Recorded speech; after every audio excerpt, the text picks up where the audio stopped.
Here's Martha. That is right. So let's get you to this story now, which has been causing a lot of controversy over the past 24 hours. New protests erupting in Ferguson after leaked autopsy results appear to back up the police officer's side of this story in the shooting death of unarmed teenager Michael Brown. Now, the details leaked to both the St. Louis Dispatch, the Post-Dispatch, and the New York Times, who have both written these stories in recent days, report that there was a struggle that took place in the police car between Officer Darren Wilson and Michael Brown before he shot the teenager to death.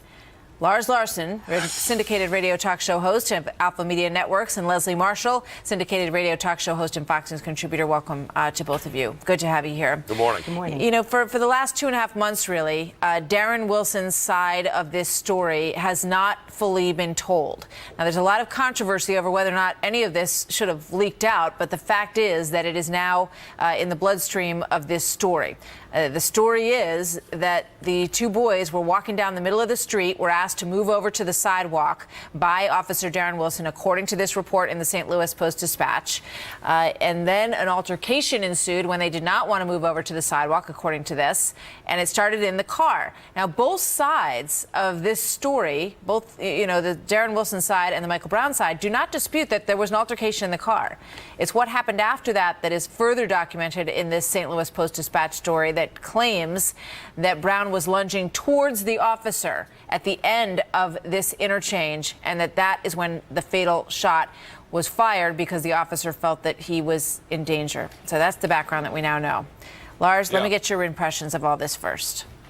Martha, this backs up what we've been saying almost from the first week that this story was being talked about on talk radio. This is exactly what we thought happened. We have a good cop who's done 6 years of policing in a community that has its share of problems. He's had no complaints against him. He has an altercation with this young man who had just pulled off a strong-armed robbery and used his physical size to bully a shopkeeper. And then the young man, apparently with marijuana in his system, decided to try to grab the officer's gun inside the car. There was a struggle. He was shot in the arm. The autopsy backs that up. And then he apparently either began to flee from the officer and then turned and lunged at the officer, which is all backed up by the fact that the autopsy shows he was shot in the front and not in the back. In other words, it's entirely consistent with the story that Darren Wilson has been telling, or that has been told on his behalf by those of us who've been standing up for him from the very beginning.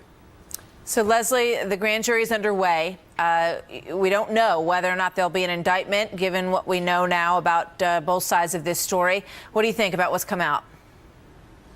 Well, I think it's very dangerous to have information leaked, especially when you have a grand jury convened, because that can hurt the process. It can sway public opinion. I don't believe that this is a sequestered grand jury, and they're not supposed to have their decision until November. Again, like you said, Martha, accurately, both sides don't dispute that there was a struggle. I don't feel that this one report necessarily is, excuse the pun, nail in the coffin here. We've had other, Dr. Michael Baden, who I've interviewed and who has been here on Fox, talk about the distance of the shot, talk about where in the hand the shot was. So I think certainly this is a key element of information that should have been kept private, and certainly should have been kept private with the grand jury in order for them to make the determination. One of the problems here is the lack of trust, and that's a huge element that we have seen play into all of the disruptive activities in Ferguson, and I think this just adds to the fuel to the fire. Well, what has come out as the official autopsy report? So we are not being privy to information that the grand jury would not be privy to.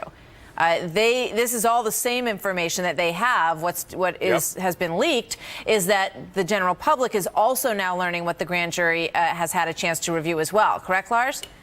Yeah, absolutely. And I think the only reason Leslie and some of the agitators out there, Leslie's not an agitator, but there are agitators in Ferguson, they're unhappy because the facts that are coming out are not consistent with the agitation they've been doing for the last couple of months, causing damage, causing trouble, and causing a lot of danger to citizens over something that shouldn't be an issue. There was no crime committed here by Officer Darren Wilson.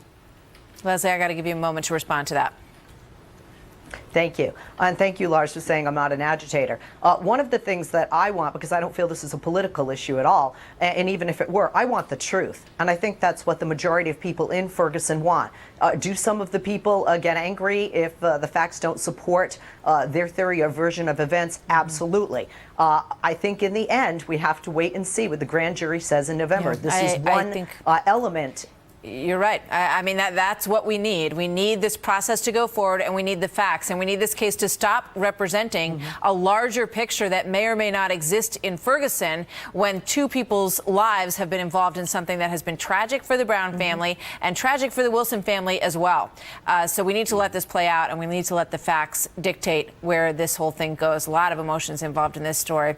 Leslie, thank you very much. Lars, great to have you with us as well. Thanks, guys. Thanks, Mark.